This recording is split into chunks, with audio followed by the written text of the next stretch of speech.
भक्तिकाल के बारे में संक्षिप्त अध्ययन किया था और आज उससे आगे रीतिकाल, जो हिंदी साहित्य का इतिहास है उसे 4 भागों में बांटा गया। उसमें से जो तीसरे नंबर पर जो काल आता है वो है रीतिकाल। तो रीतिकाल के बारे में हम आज अध्ययन करेंगे।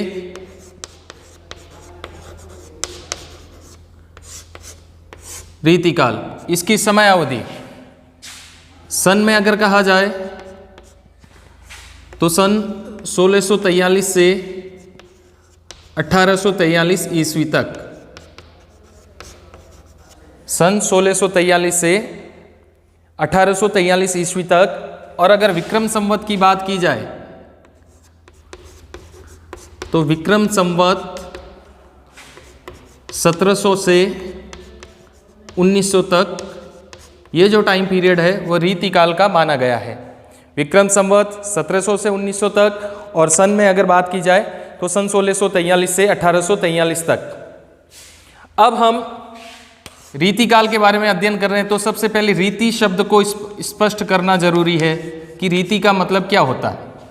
अब रीति का अगर शाब्दिक अर्थ की बात की जाए तो शाब्दिक अर्थ तो हो गया इसका मार्ग या परंपरा, कह सकते हैं मार्ग या परंपरा। और अगर हिंदी साहित्य के अंतर्गत इसका अर्थ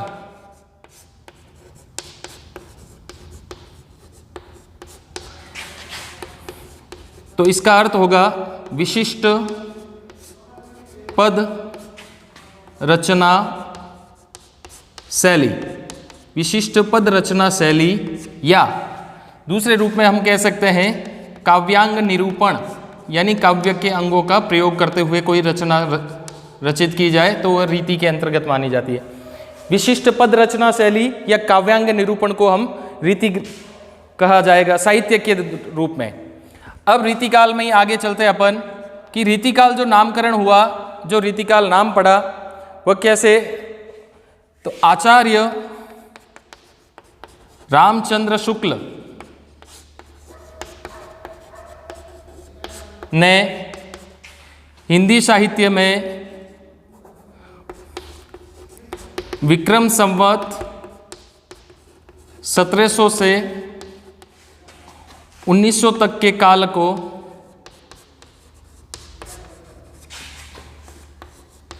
रीतिकाल अथवा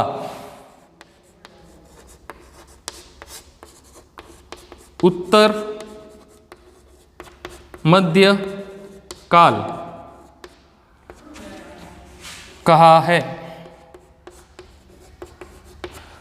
आचार्य रामचंद्र शुक्ल ने विक्रम संवत 1700 से 1900 तक या 1643 ईस्वी से 1843 ईस्वी तक के समय को रीतिकाल या उत्तर मध्य काल कहा। तो ये इसका नामकरण हो गया। अब रीतिकाल को और अन्य नाम से भी जाना जाता है, अलग अलग आचार्यों ने अलग अलग नाम से अभिहित किया है उसे। तो हम लेते हैं जैसे आचार्य विश्वनाथ प्रसाद मिश्र ने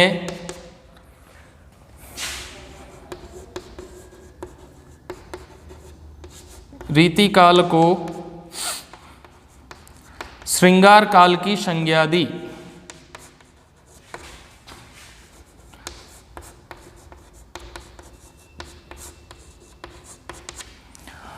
आचार्य विश्वनाथ प्रसाद मिश्र ने रीतिकाल को किस नाम से अभिहित किया, किस नाम की संज्ञा दी, श्रृंगार काल की। उसके बाद मिश्र बंधु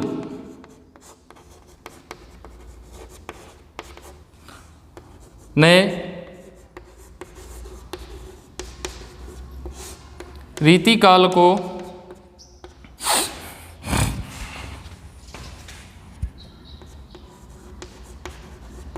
अलंकृत काल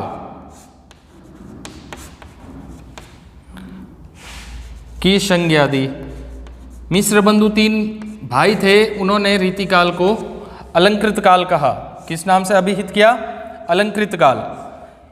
रीतिकाल को श्रृंगार काल कहा था आचार्य विश्वनाथ प्रसाद मिश्र ने, और श्रृंगार ये रीतिकाल को अलंकृत काल कहा था मिश्र बंधु ने।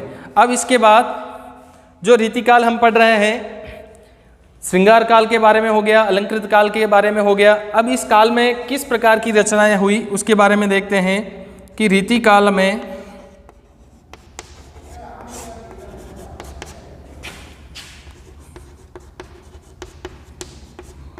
सामान्य रूप से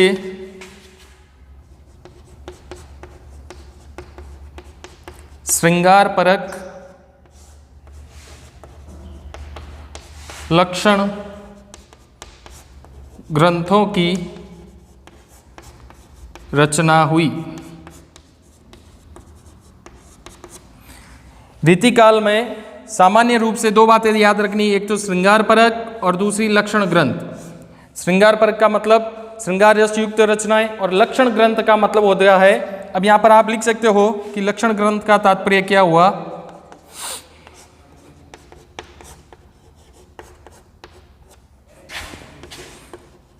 जिनमें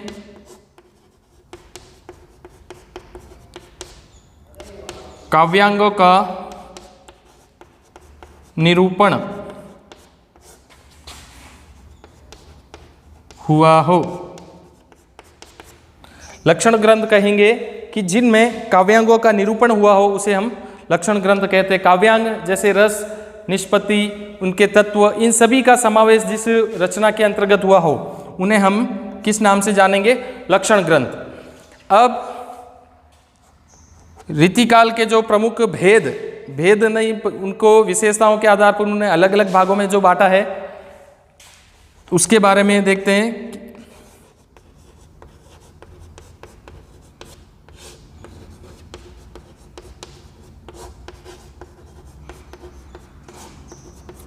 आचार्य विश्वनाथ प्रसाद मिश्र ने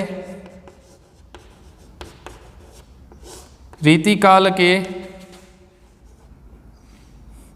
3 भाग बताए हैं या 3 भेद बताए हैं, ये भी कह सकते हैं।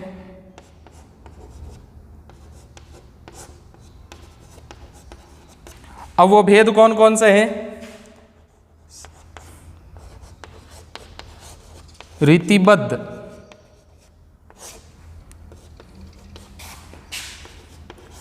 रीतिसिद्ध, और तीसरा हो जाएगा रीतिमुक्त।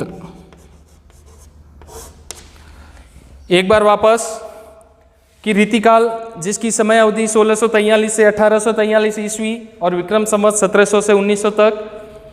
रीति का शाब्दिक अर्थ होता है मार्ग या परंपरा या रिवाज, यानी कोई परिपाटी। और साहित्य की दृष्टि से अगर देखा जाए तो रीति का जो अर्थ होगा विशिष्ट पद रचना शैली या काव्यांग निरूपण, यानी काव्य के विभिन्न अंगों का उस रचना में समावेश होना। आचार्य शुक्ल ने विक्रम संवत 1700 से 1900 तक के काल को रीतिकाल की संज्ञा दी या उत्तर मध्यकाल कहा। उसके बाद रीतिकाल को श्रृंगार काल की संज्ञा जो दी थी वो दी थी विश्वनाथ प्रसाद मिश्र ने, और रीतिकाल को ही अलंकृत काल की जो संज्ञा दी थी वो मिश्र बंधु ने। अब इसके बाद रीतिकाल में हुआ क्या था, किस प्रकार के ग्रंथों की रचना हुई? तो रीतिकाल में सामान्य रूप से श्रृंगार रस युक्त और लक्षण ग्रंथों की रचना हुई। लक्षण ग्रंथ क्या होते हैं कि वे ग्रंथ जिनमें काव्य के अंगों का निरूपण हुआ हो, जिनमें काव्य के अंगों का समावेश हो, उसे लक्षण ग्रंथ की श्रेणी में रखा जाता है। अब रीतिकाल को भी अलग अलग भागों में बांटा था, तो विश्वनाथ प्रसाद मिश्र के अनुसार कौन कौन से भाग किए गए उनके बारे में अध्ययन करेंगे आगे अपन। रीतिबद्ध, रीतिसिद्ध, रीतिमुक्त।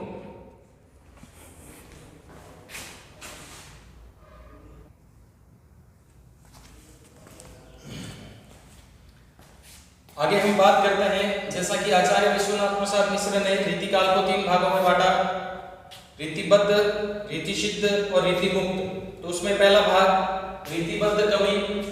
अब रीतिबद्ध कवि किन कवियों को कहा जाएगा उसके बारे में हम अध्ययन करते हैं। जिन कवियों ने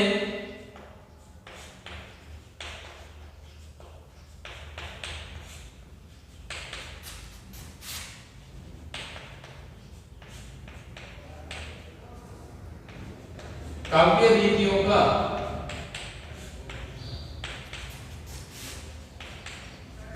पालन करते हुए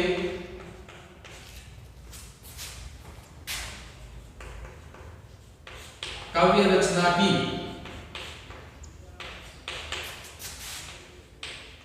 उन्हें रीतिबद्ध कवि कहा जाता है।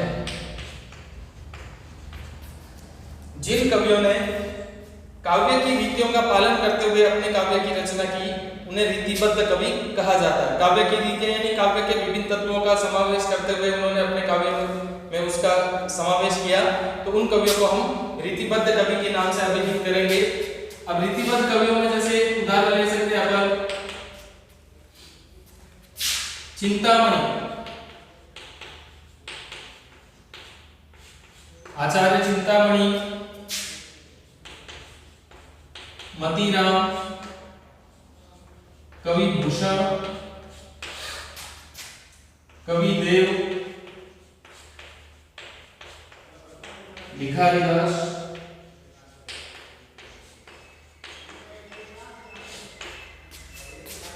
पद्माकर भट्ट, कवि गंग आदि। चिंतामणि, मतीराम, भूषण, देव, भिखारीदास, पद्माकर और कवि गंग। इसके साथ ही दो नाम और जैसे जसवंत सिंह, ये भी रीतिबद्ध कवियों की श्रेणी में आते हैं। उसके बाद रीतिकाल की दूसरी काव्य धारा रीतिसिद्ध। अब रीतिसिद्ध कवि में देखिए, रीतिबद्ध में तो जिन्होंने काव्य रीतियों का पालन करते हुए काव्य रचना की उन्हें रीतिबद्ध कवि कहा जाता है, और रीतिसिद्ध में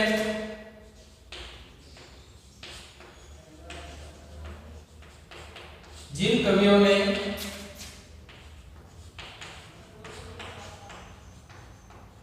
रीति निरूपक ग्रंथों की रचना नहीं की, परंतु जिन कवियों ने रीति निरूपक ग्रंथों की रचना नहीं की परंतु रीति की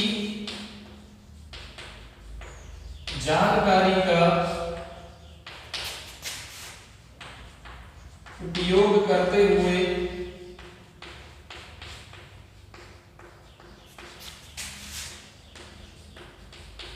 रचना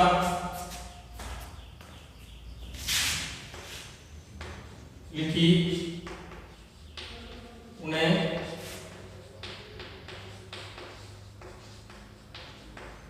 रीतिसिद्ध कवि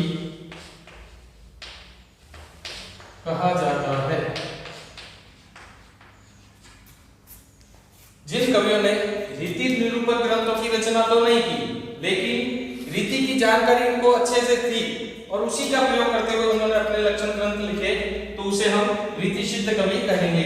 अब रीतिसिद्ध कवि में जो सबसे प्रमुख जो नाम है बिहारी, बिहारी जी की रचना, प्रमुख रचना बिहारी सतसई, और उसके काव्य के बारे में कहा गया है कि सतसैया के दोहे भले ज्यो नामिक के तीर देखने में छोटे न लगे घाव करे गंभीर। तो ये उक्ति जो कही गई है वो संपूर्ण बिहारी के काव्य लक्षण ग्रंथ के ऊपर, इनकी रचना पद्धति के ऊपर ही कही गई है। उसके बाद नंबर 3 रीति मुक्त।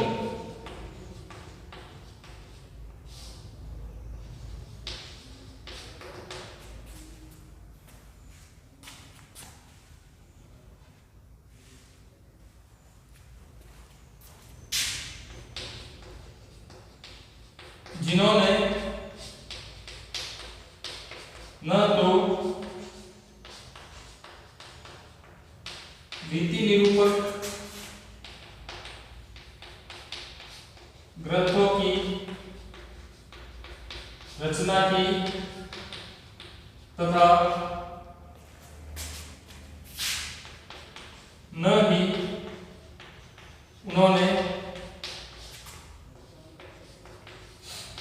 रीति की जानकारी का उपयोग किया। इसके आगे हमारे परिभाषा एक बार देखिए, जिन्होंने न तो रीति निरूपक ग्रंथों की रचना की, न ही रीति की जानकारी का उपयोग किया, बल्कि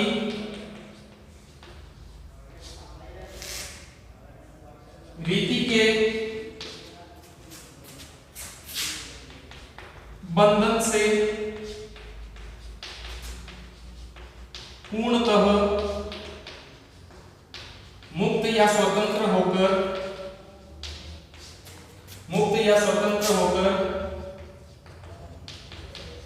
श्रृंगारपरक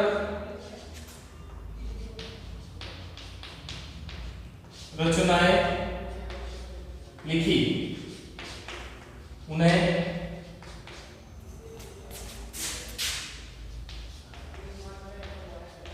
रीति मुक्त कवि कहा जाता है। जिन्होंने न तो रीति निरूपक ग्रंथों की रचना की, न ही रीति की जानकारी का उपयोग किया, बल्कि अब यहां पर देखिए, न तो रीति निरूपक ग्रंथों की रचना की, दोनों ही बात पर ध्यान देना, न ही उन्होंने रीति की जानकारी का उपयोग किया, बल्कि उन्होंने क्या किया कि रीति के बंधन से पूर्णतः स्वतंत्र होकर, रीति से मुक्त होकर उन्होंने श्रृंगारपरक और लक्षण ग्रंथों की रचना की। तो वे कौन सी श्रेणी में आए? रीति मुक्त कवि की श्रेणी में। अब इसके अंदर कुछ कवियों के नाम, घनानंद, आलम,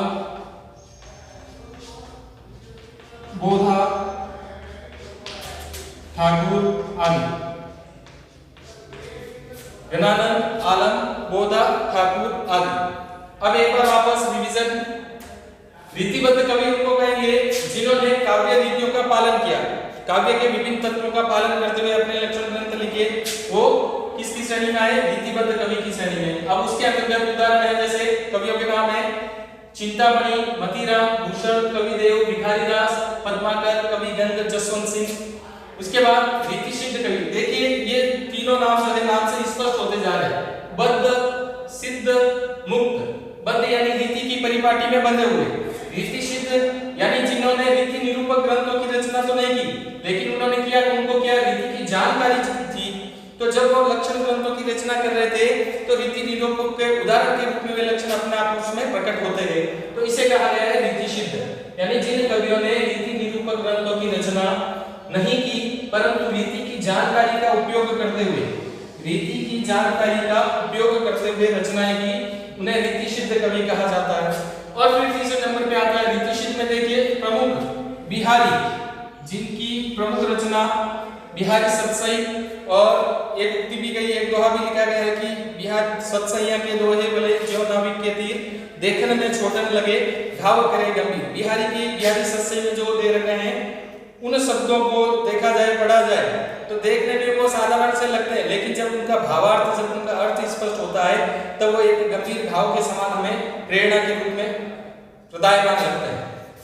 फिर रीति मुक्त कवि, जिन्होंने न तो रीति निरूपक ग्रंथों की रचना की, यानी पहली बात ये, फिर न ही उन्होंने रीति की जानकारी का उपयोग किया, यानी न तो वो रीतिबद्ध में आए, न रीति सिद्ध में आए, तो फिर जब वो जो बद्ध में भी नहीं है, सिद्ध में भी नहीं है, तो वो वैसे ही मुक्त में हो जाएगा। न ही रीति की जानकारी का उपयोग किया, बल्कि रीति के बंधन से पूर्णतः मुक्त होकर, पूर्णतः स्वतंत्र होकर श्रृंगारपरक रचनाएं लिखी, उन्हें रीति मुक्त कवि के नाम से जाना जाता है। अब उन कवियों में घनानंद है, आलम है, बोधा है, ठाकुर है। इस प्रकार ये रीतिकाल के प्रमुख भेद और उनके बारे में हमने संक्षिप्त अध्ययन किया। आगे की क्लास में हम इन प्रमुख कवियों की प्रमुख रचनाओं के नाम पढ़ेंगे और फिर रीतिकाल की विशेषताओं के बारे में अध्ययन करेंगे। आज के लिए इतना ही, धन्यवाद।